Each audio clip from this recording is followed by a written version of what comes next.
Rising cost of living among causes of high divorce rate in Selangor.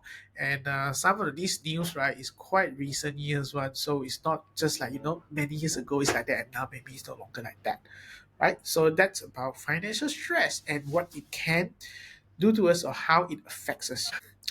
Now we understand the importance of us not neglecting financial stress. We also have to acknowledge that financial stress they don't come out of nowhere. It's often lured, it's often caused by a few factors, and the first factor is none other than our financial instability. Let's talk about Malaysia for a moment. Uh,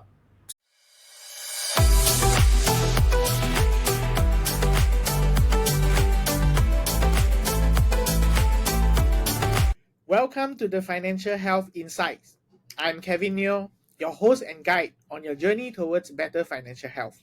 Having witnessed the burden financial stress can have on people's life, I am committed to helping you achieve financial health, reduce stress, and experience the peace of mind that comes with it, so that you can break free from the grip of financial stress and live a life of greater stability and confidence. All the information shared in the podcast is to serve as an information and educational purposes, and you should consider your personal circumstances prior to making any decision. You are also advised to speak with a qualified and licensed financial planner before you implement any advice. So, get ready to take charge of your financial future one episode at a time.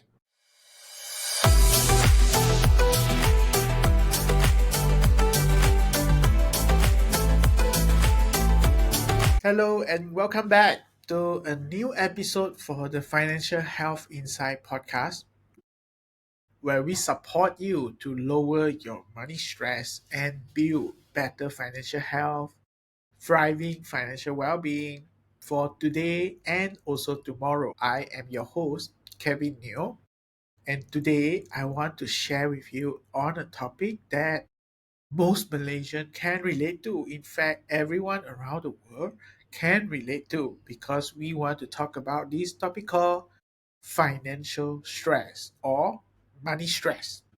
We experience money stress in different way on nearly every day or most of the day that we are awake. Maybe it comes in the form of feeling the pressure of bills piling up, or facing the uncertainty of having income that is fluctuating, or not, just simply not getting the, just worry about not getting the amount of bonus that we anticipate, or worrying about having a bills that becomes too much for us to bear, or become a big burden for us suddenly or now. Sometimes financial stress is totally not related to the bills that we need to pay, but it's the feeling that we have for us ourselves that I feel like I should be saving more, but I'm not doing that. Or I feel like I shouldn't be spending this much, but I'm still spending that much. That also possible to give you the that's also a possible way for us to experience financial stress. Or just looking at your friends, your colleagues or peers getting something new, or doing better, or perceived to be doing well or better than us, that could also give you financial stress. So which one that I have shared, right, might have sound familiar to you, or what are the most prominent or memorable financial stress that you have befriended with? Now the thing is, financial stress, none of us is alone. No one actually faces money stress on their own. Everyone have it, just that maybe in different forms, or how frequently it happens to us, right? Uh, Yet it does not change the fact that financial stress is real. It just doesn't affect our wallet. It's not, although it's called financial stress, it is the effect it has, right? It doesn't stop at our money side only. It also follow us to our work. It also affects how well we can sleep. It also affects how involved we can be when we do things, or how in the moment of present we are when we spend time with our family. All right. How you are able to take care of your health, or how do you groom or manage a relationship, and even our own personal sense of self-worth. It all can be impacted by financial stress or money stress. So today we are going to break the money stress wall around us. We will talk about why it happens, and how financial instability plays a role in all this, and why sometimes we don't even realize that our own belief around money are may perhaps the root cause of our financial stress, or they contributed the majority of it. So by the end of this episode, you should have a clearer picture of how to organize or reorganize your money stress, and maybe to identify at least where all this money stress actually comes from. All right. So before we talk about financial stress or money stress, maybe it's also good for us to take a step back to understand stress itself. Now, the word stress is not really just a bad word or word that invite concerns or means bad things happening. No, actually, stress is our body's built-in alarm system. So think about it: if your alarm of your car or your house ring, it's not necessarily bad to have that alarm in there.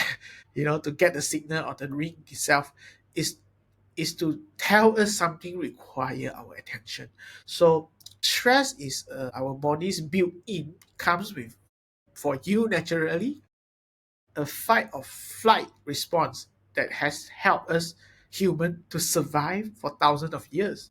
So when our ancestors face danger, say like a wild predator or animal, their bodies will release adrenaline and cortisol, helping them to decide, either I want to fight or I want to run away. So in modern times, we of course don't face this kind of wild animals anymore, but we do face worries, pressure, challenges in life, right? So our brain will take all these things and perceive that as whether it's a threat or whether it's an opportunity, and for us to experience that, these signals, we call that it can be known as stress itself. So for example, you are late on payment for your bills or credit card, or you suddenly fell sick, and then you are told that maybe your cashless facility cannot be used, or you're not sure whether your medical insurance can actually cover you or not. So all these times are actually building up all the worries and concerns, right? And if you're thinking about your security of your job, that also is a high stress situation as well. So to our brain, when we are worrying about all these things, it's all uncertainty, right? So these are all classified as a threat to us. So it triggers the same kind of whether I want to fight or I want to run, that kind of responses, okay? Or reaction. So that's why financial stress level, it can be very intense because it's actually wired in our instinct to survive in the world.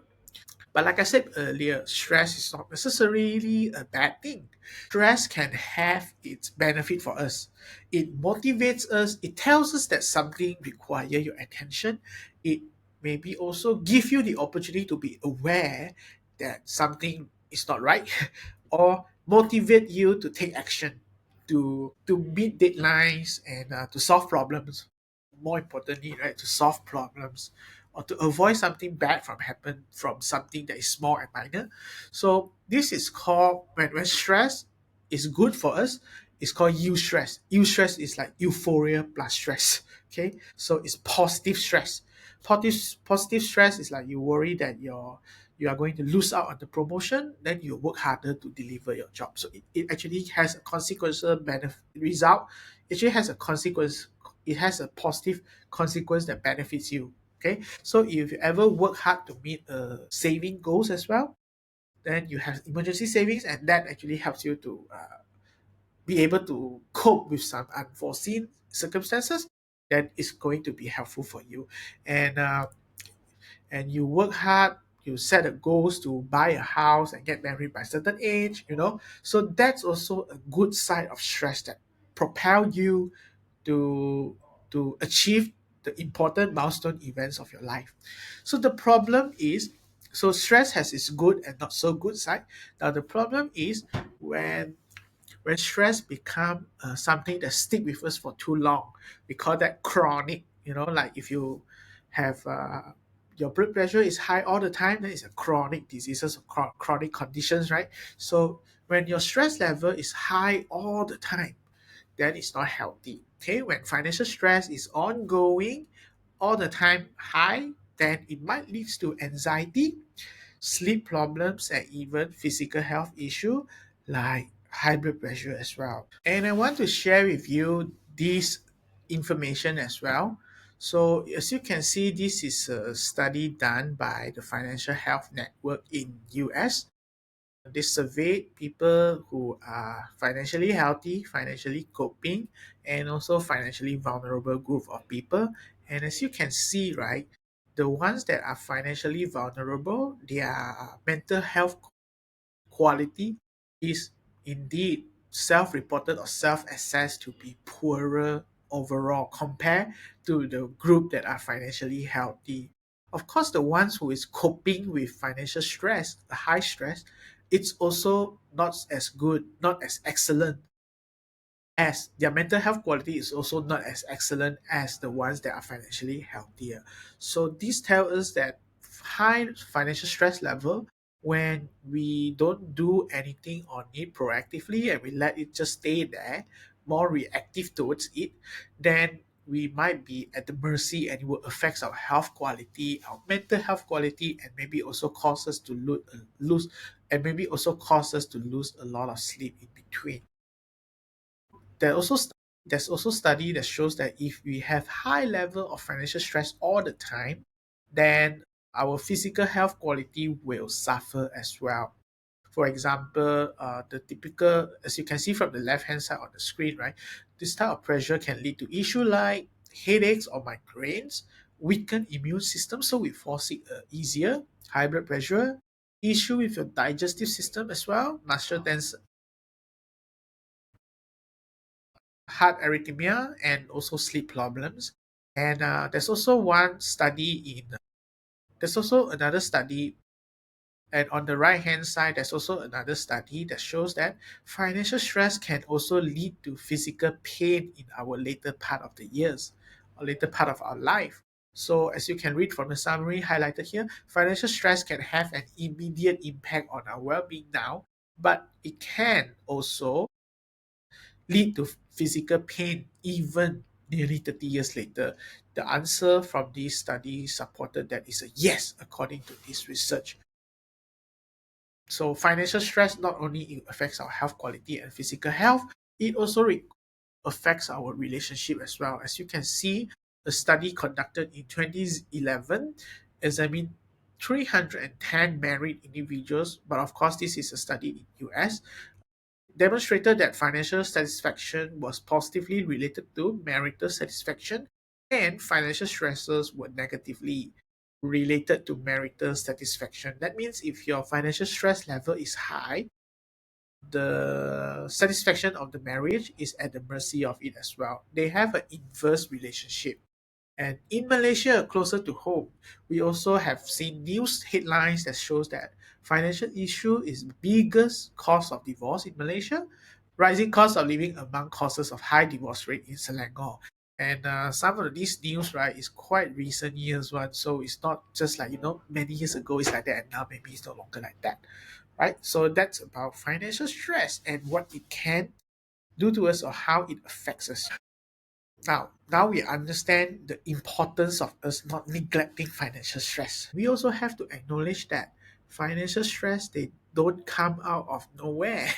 It's often lured, it's often caused by a few factors, and the first factor is none other than our financial instability. Let's talk about Malaysia for a moment. Uh, some statistics tell us that about less than half of the EPF members aged 54 years old, they have less than 50,000 in their accounts, and that means more than half of them, right, don't have enough savings to sustain a secure or long retirement period. In fact, if you followed back to last year, EPF also revised their basic retirement, their retirement income framework to increase the very, very, very basic retirement lifestyle in 2026 onwards. If you're retiring at 60 years old, then you will need about 390,000 for a very super basic retirement lifestyle. I've did I've done an episode that covered on this as well. So I'll put the link in the show note if you have not listened or followed to these new changes. Okay, so and similarly, other study have suggested that 1 in 3 Malaysians struggle to cover basic living expenses. So in this year, I suppose you will agree that almost everything that we need in day-to-day life is rising in their cost. We need to spend more, sometimes even maybe to get lesser in quantity. Everything from grocery to rent, maybe this year is a lot more obvious. They are eating into our income nowadays. And then there's the gig economy, when you are not having a regular income or on fixed employment, right? So your income fluctuate every now and then. So this will add to financial stress as well, for sure. So imagine if you are a Grab driver or e-hailing driver or delivery person, your income this month might be 6,000, 7,000, 8,000, but maybe the following month you might be looking at a much lower income, right? Or if you're in sales, you might be able to relate to that as well. So when you don't know that, so now when we think about next month, we know that our expenses are more or less quite similar, at least the basic commitment one, right?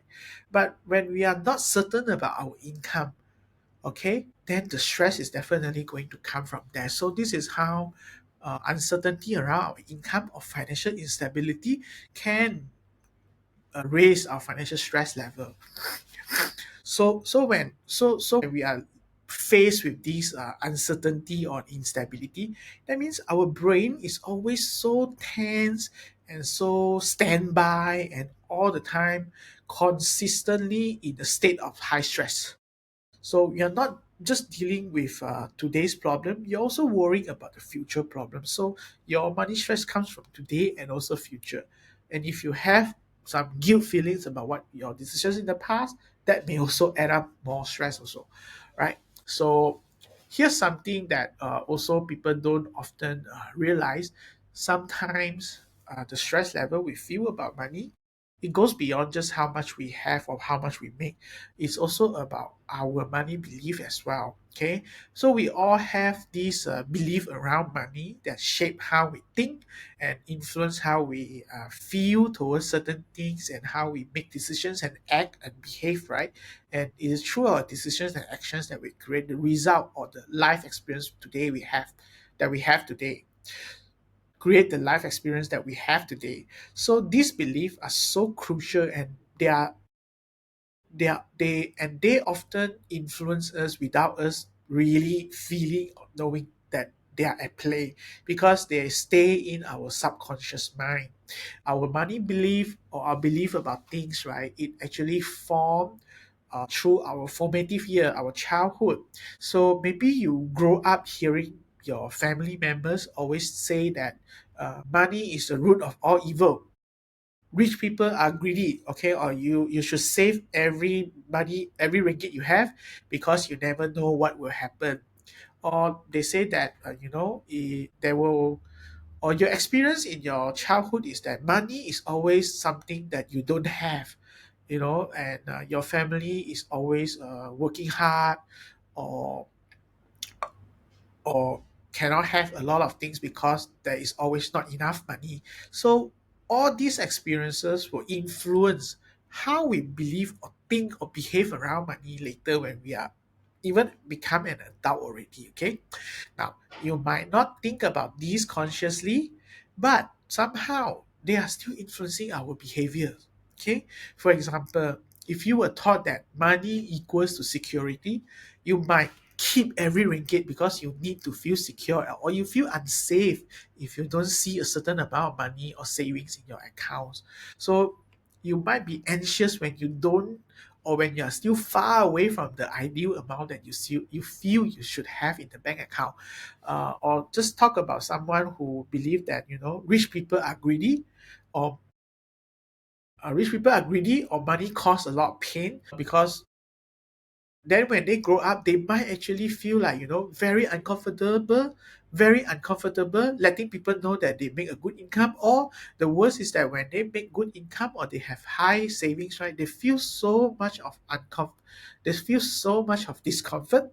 They find way to spend away the money so that they can return to their comfortable zone, so so that they can return to the state where they feel comfortable. Okay. Or you believe that, spending money is bad, money needs to be safe, then you might feel guilty every time you spend money, even though now you are earning a very good income that you can afford to spend on what you need to or what you want. Okay. So that's how our belief influence us, and this is how you get the stress also, right? So another common one is, sometimes we don't realize, is that we have this belief that money there will never be enough money. So if you have this belief about money, you will more often feel stressed about money, because you will want to work hard to have more money, even though, but the thing is, you might not, and you are so into accumulating more money to the point that you forget that maybe you should take a few step back to look at how much you have already, and whether what you have is more than what you ever need. Okay. So it's like living in a survival mode all the time. So that's how it can be so stressful. And the money stress, while it's good, the good is it propel you to build and save more. The downside is that you don't get to enjoy life a bit here every now and then. Okay. So take a moment, ask yourself, what is your money belief, or what are your money belief? Are they helping you to be financially better, or are they adding up a lot of financial stress on you, that to the extent that it affects you, you forget to enjoy a little, or you are always too busy working after more money, and you don't get to spend time doing the things that you like, spend time with people that you care or whatnot. Okay. So these are some food for thought. So now that we have talked about our money belief and how they might contribute to our financial stress, it's also important we talk about how to reframe it, or how to rewrite this belief. Okay, let's talk about how to reframe those limiting money beliefs that we might have into ones that really support us to nurture good financial health. So as an example, let's say a person have this belief: if I don't buy now, later I may not have money when I need. Okay, so you can reframe it to, if I save the money now, I will have money to buy later. If I don't save now, I will surely not have any extra money later. So it's about the same thing. Both are worried about not having enough money, but one decide to spend now so that later money not there, not, never mind, I already use it on what I want already. The other one is, yeah, money may not be there later, so let's find a way to save it.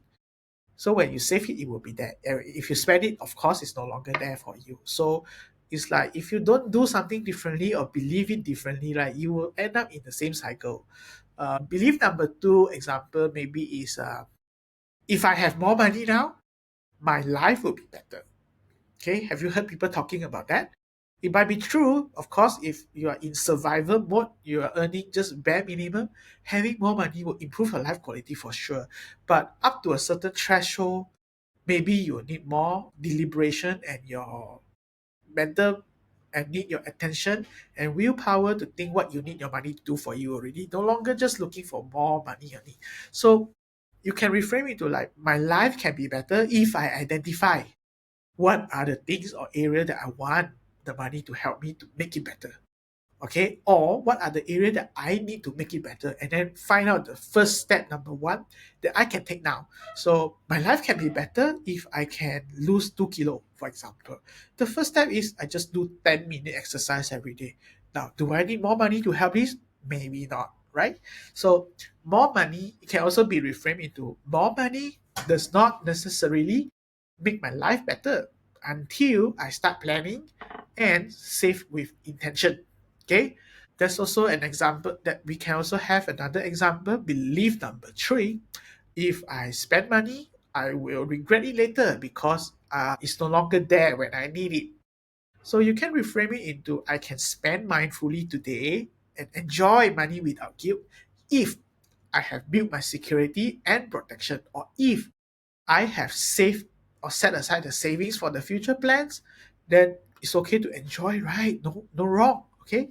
So take a moment and think about your own money belief.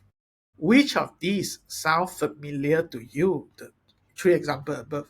But of course, I only given you three examples. There are so many more money beliefs, things that you constantly think and repeat to yourself. These are the money beliefs that you have. Write them down. Ask yourself, what if they are not true anymore?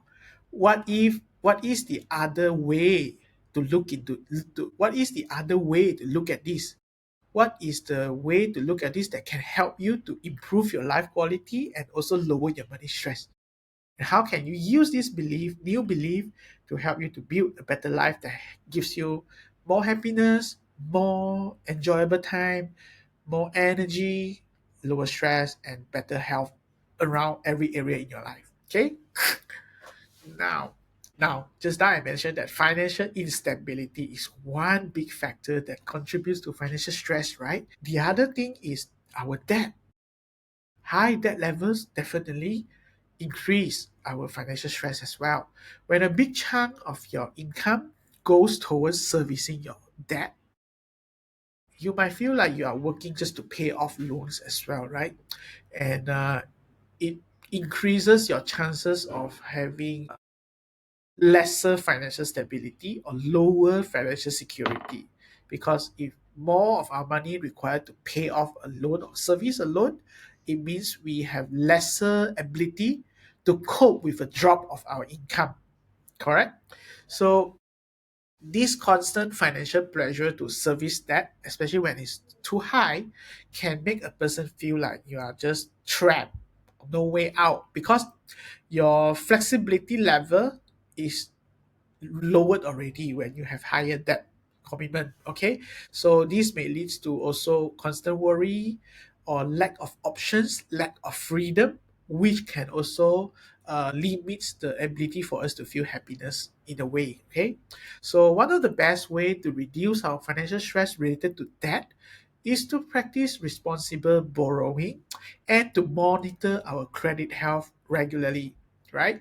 So to monitor your credit health, you can buy your credit report. You can also download your e-secrets report, which you can obtain it for free. I'll put the link to the show note as well. In your secrets report, you will see all the list of the loans you have and the amounts you need to pay, and what is the amount you still owe, and your past 12 months repayment habit, so you can identify if you are behind certain payment or you are actually all on time. So it gives you an ability to have a clear snapshot and also formulate a plan to pay off certain debt if you want to. Okay, whereas your credit report, like your experience report, your credit bureau Malaysia report, or your CTOS report, it tells you your overall credit situation. I have a client before, few years ago. She was under a tremendous amount of stress because she thought her credit score was low. Okay, so she didn't dare to buy a credit report to see her latest credit score. And she kept telling herself that my credit score is very low. I'm terrible. I'm not good at managing my money. Because she believed that she did something, and that was that thing that she did, right, would have contributed to her getting a very terrible credit score.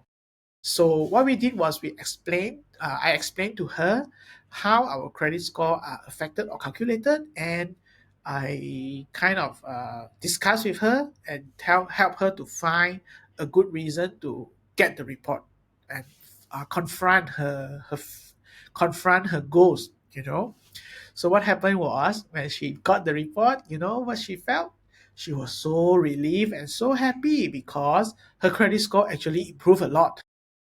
Yeah, it turns out whatever she thinks she did that affect the credit score, they didn't. And the reason her credit score was low last time, it was just simply because she applied too many credit cards at one time. You remember when you go to shopping mall, you see people offering you credit card application with free gift. So she applied too many. So it turns out that apparently, right? Do you know that one of the factor that affects our credit score is if you suddenly apply for loans or credits, suddenly a lot too frequent, then it shows that you are wait, why is this person so desperate to get loans? So that means you might have financial problems. So that's how it can drag down your score a bit. So she said, I think she actually said that why I so damn go and worry this, worry that, when it turns out that whatever I'm worried about is not true. Why did I spend all the time worrying and feel stressed for what? For no reason. But then it's not really no reason. The fact that she worried about this so much, it means that she care a lot about her financial stability and also her financial health. All right. So you can also don't over borrow by checking your debt servicing ratio. Add all your loan installment, divide by your net income. You want to make sure that it is below 35% all the time. That will means you are not borrowed too much money. All right. And if you have high interest debt like your credit card outstanding, make sure you find a way or a plan or an action plan to pay them off as soon as possible. That will also improve your financial health and also lower your financial stress. So by staying on top of your credit health and managing your debt wisely, you can definitely lower your money stress that is contributed by debt, and give yourself more breathing room to catch some breath, to build wealth with the money that you might have used to service the high interest, and build wealth and improve your life and build better protections for your life as well. So as we wrap up, I just want to remind you again, if you find this episode useful, helpful, to help you and support you to manage and lower your financial stress, share it with someone who might need it. Until next time, take care and remember, money is a tool and not a source of fear. So, as I wrap up this episode, I also want to share something with you. In the next episode, we will revisit this topic of money stress again. But this time, I will be speaking to a guest, and this guest is a clinical psychologist, and she will share with us more tips on how do we manage money stress and also overall stress in life, so that you can find some ways, some tools, some framework to support yourself, to cope with your stress more effectively. And when we handle our stress more effectively, that means we keep it at the optimal level and also allow ourselves to be at the optimal level for us to function better as an individual, as a human being, and be your best self and do the things that you love without getting distracted, and also be able to deliver your best quality and live in the moment better. So that means, in short, I guess, you will have better happiness, better mental health. So if you want to find out more tips on how to do this, make sure you tune in to the next episode.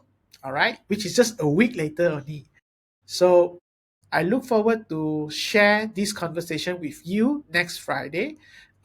Meanwhile, share this episode to anyone that you think might benefit, especially if someone who you feel that they might be confronting or coping with financial instability or high financial stress. Okay, you want them to have better happiness and ability to live better in the moment.